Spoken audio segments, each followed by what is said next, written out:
सद्भावे स्मरुनि प्रणाम करितो आद्यमोरेश्वरा कृपाशिष देहि योगेश्वरी नमितो प्रथमहि कुलदेवता जानो निघे संध्या गुरुग्रही तात दैवत तव गुरु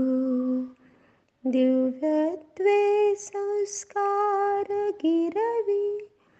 माता मनोमनि स्मरू माता मनोमनि स्मरू हो सुखकर